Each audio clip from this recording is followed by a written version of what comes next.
name is Kierstyn. This is my master's thesis, and it is titled CIT Training Among Law Enforcement, Does It Work? Sorry, I don't know why it looks like that. So a couple abbreviations that I'm going to use throughout this. The first of which is CIT Training, which stands for Crisis Intervention Team. The next is LEO, or VO, which is Law Enforcement Officers. And then the final one is PWMI, which is Persons or People with Mental Illness. I use them just to shorten it because they're a lot. So I also came up with a couple questions that I want you guys to consider while I'm going through this. So the first of all is, what caused the rift between law enforcement and those who are suffering from mental illness? The next is, can law enforcement officers decide if a person is suffering from a mental illness and adequately help them? And then what resources are actually out there for law enforcement officers to help people with mental illness?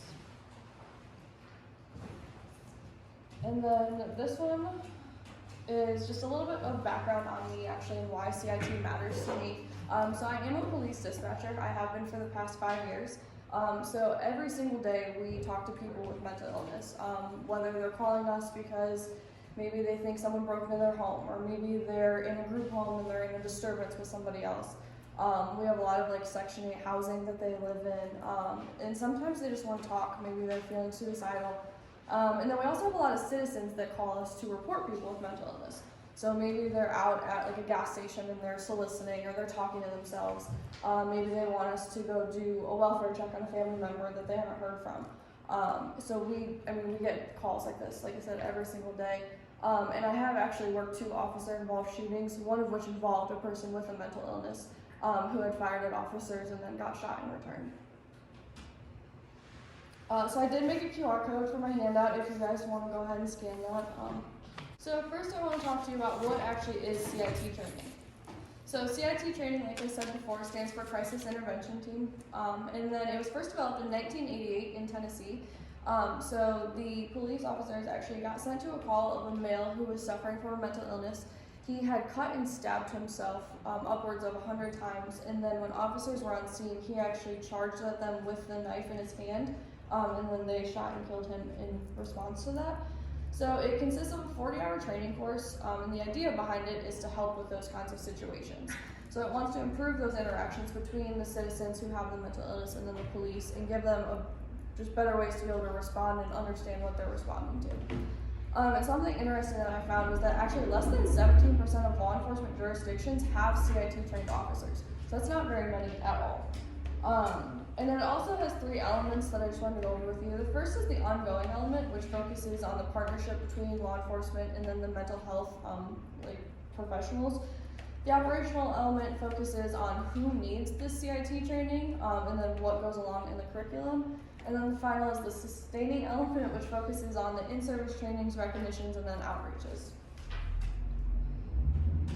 So a little background information that I found during my literature review. So I used the APA's definition of mental illness, which is any combination of changes in emotion, ways of thinking, or behavior. And from 1995 to 2017, 94% of residents in mental health institutions were actually released without warning.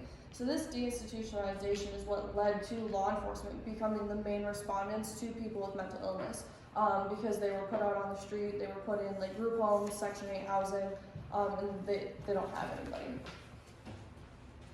And then there are quite a few statistics that I found that are actually really kind of disturbing. So 1 in 5 adults and 1 in 6 youth experience mental illness every year, some type of mental health issues. 15% of all law enforcement calls for service involve a person with a mental illness. 90% of patrol officers have at least 6 encounters a month with someone suffering from a mental illness. And then in 2012, 24% of inmates in state prisons and 21% of local jail inmates received some form of mental health treatment while they were incarcerated. So with the literature review, there's also a lot of stigmas that come with mental illness and law enforcement, both separate and when they're paired together. The media is a huge contributor to that. A lot of people, when they hear mental illness, they think of like the worst of the worst, because that's what you see on the news and on TV shows. You only see the worst. You don't see like the day-to-day stuff that law enforcement also has to deal with. And then I also found this interesting that law enforcement officers report that they do have like more feelings of fear and uncertainty when dealing with people with mental illness, because they don't necessarily have that training and they don't have that background to know what they're going into. And then hotspots is another big thing that I found while I was doing my lit review. So in larger cities, 50% of all crimes happens roughly within 5% of their streets. And then those 5% of like the streets, it's self-reported that a lot of mental illness happens, like occurs within those 5% in those hotspots, because that's where the officers are continuing to have to respond to.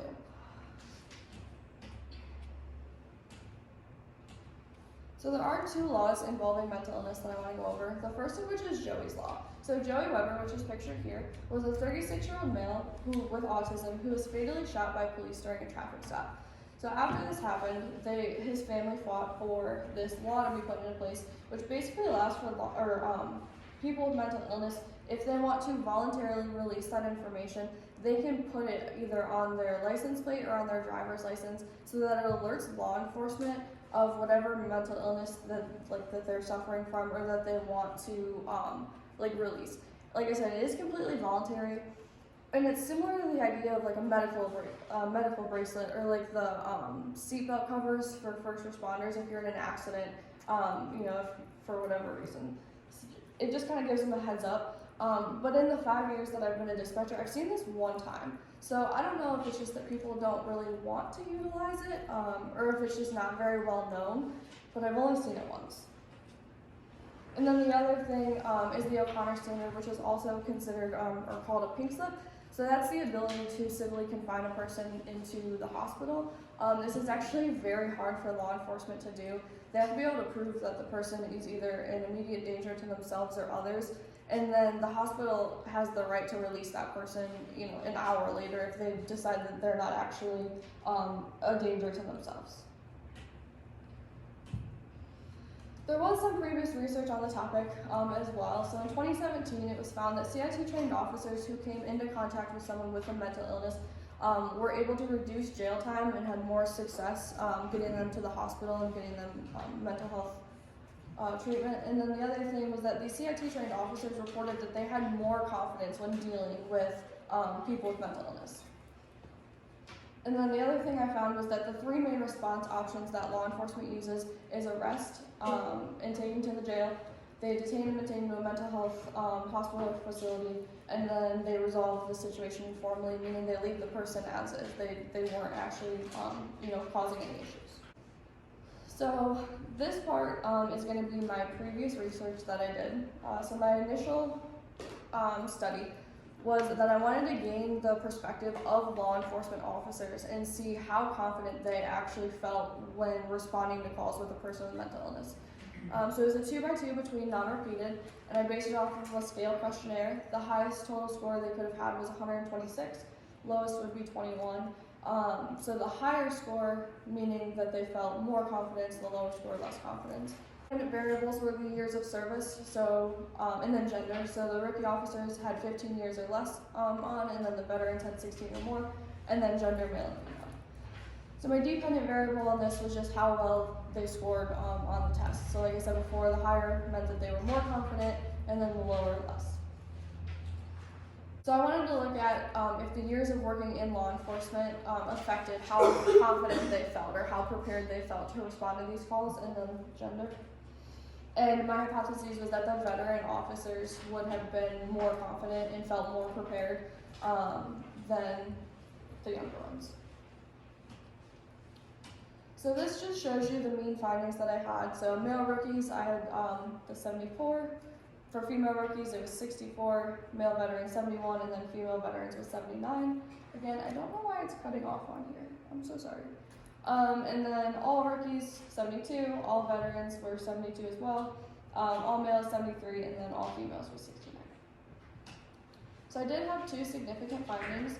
The first of which was male rookies when compared to the female rookies. So the male rookies reported that they had more confidence when responding to people with mental illness than the female rookies did. So it was 74 compared to the 64. And then the other one is female rookies and female veterans. So female veterans reported that they had more confidence and they felt that they were better prepared for responding to these calls than female rookies. So this study did have some limitations to it. I went to every police chief in an entire county and asked if I could give my survey to their police departments, and 2 said yes. Out of, I think it was like 11 or 12 maybe, 2 said yes. And then the other thing is that law enforcement is primarily male dominant, so I did have trouble getting female perspectives. I actually opened it up to dispatchers as well because I wasn't getting enough female representation for my original study. And then many of the participants didn't actually have CIT training, which limited their ability to answer some of the questions. So on to my more current topic. So this one, the purpose of it was to research and gather information from law enforcement incident reports and see if CIT training, like CIT trained officers on those calls affected the outcomes of dealing with the people with mental illness. So it's a 2x2 between non-repeated, and I based it on incident reports from the police department from January 1st of 2022 to June 30th of 2022. So the incident reports all involved a person with mental illness, whether it was labeled that it was like a psychiatric situation, whether it specified in the notes that the person was exhibiting symptoms of having a mental illness, or if we had dealt with that person before and it said that the officers were familiar with them, then that was included as well in these calls. So my independent variables were CIT training, so either the law enforcement officers on scene had or didn't have the training. It was prior dealings with people with mental illness, so there was some type of notation that they were familiar with this person, and then the caller advised the dispatcher of the mental illness, meaning that they said they were exhibiting some type of symptoms, maybe they knew the person and knew a specific diagnosis. Those were included as well. So for my dependent variable, it was just the call outcomes. So the 4 outcomes I used, which I had mentioned earlier that I had seen, were being arrested and taken to jail. They were provided with an outreach with a mental health professional who came on site with the officers.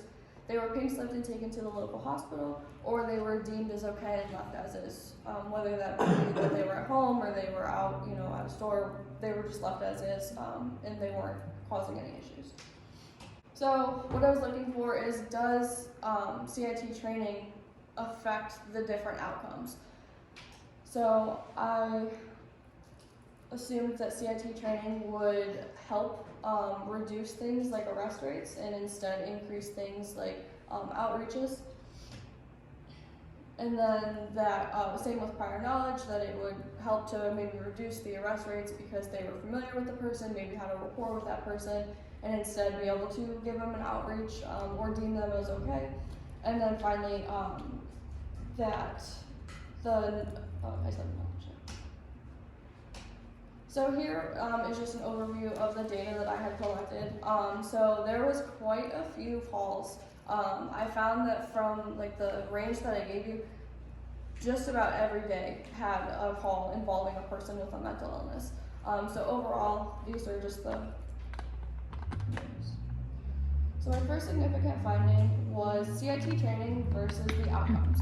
So I found that CIT trained officers actually arrested more people than the non-CIT trained officers, which is extremely frustrating because it's supposed to be the opposite.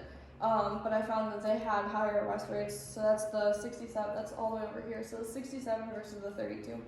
The outreaches were the same at 50% each. Pink slips, the CIT trained officers utilize this a little bit more, which is to be expected. They are supposed to, in theory, be able to better judge what the person is dealing with and if they are a harm to themselves or others versus someone that doesn't know necessarily what they're looking for. And then on the very far end, the deemed okay. So then non-CIT trained officers deemed people okay and left them as is more often than the CIT trained officers, which I again kind of thought would be the opposite because the non-CIT trained officers don't necessarily know what they're looking for. So it makes you wonder, these people that they were deeming okay, were they really okay, or could they have benefited from an outreach or a pink slip option?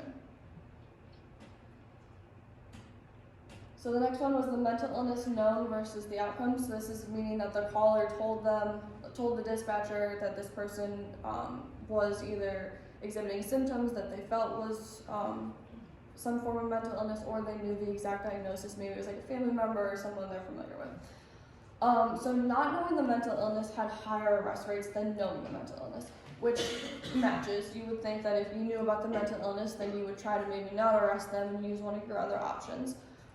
When it came to the outreach, knowing the mental illness had a lot higher results. Same with the pink slip option, which is what is to be expected. You would hope that if you knew kind of what you're walking into and that this person had some type of mental illness, those are your better two options than automatically arresting them. And then when it came to deem okay, they were closest for this one, but not knowing the mental illness was deemed a little bit more often okay than not. And then my last one is the prior versus the outcomes. So prior meaning that the officers had some type of notation that they've responded to this person before. Maybe they have some type of like rapport with this person. So having prior knowledge, again, had higher arrest rates similar to the CIT training than the non-prior knowledge.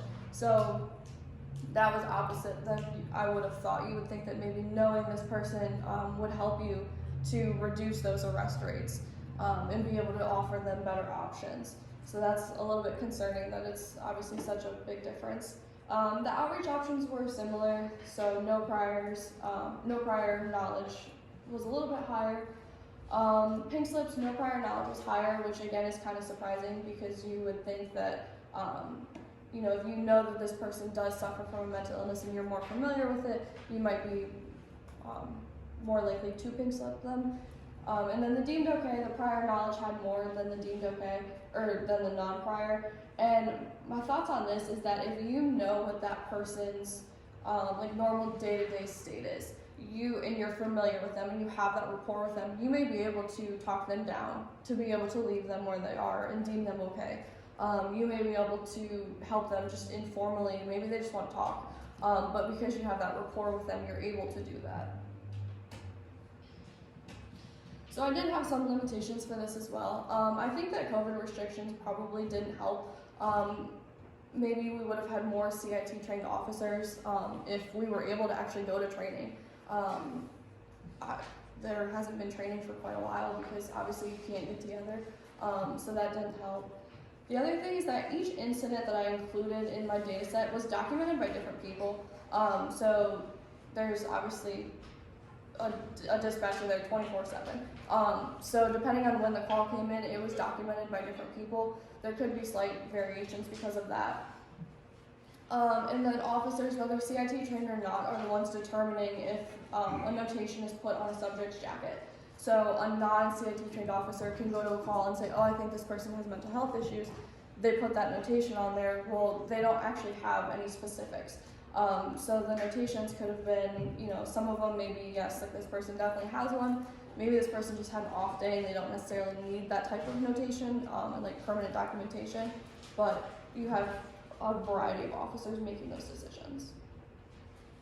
So I do have a couple future suggestions as well. I would like to include more than one agency. I think it would have been beneficial just to kind of get a wider variety of calls and responses.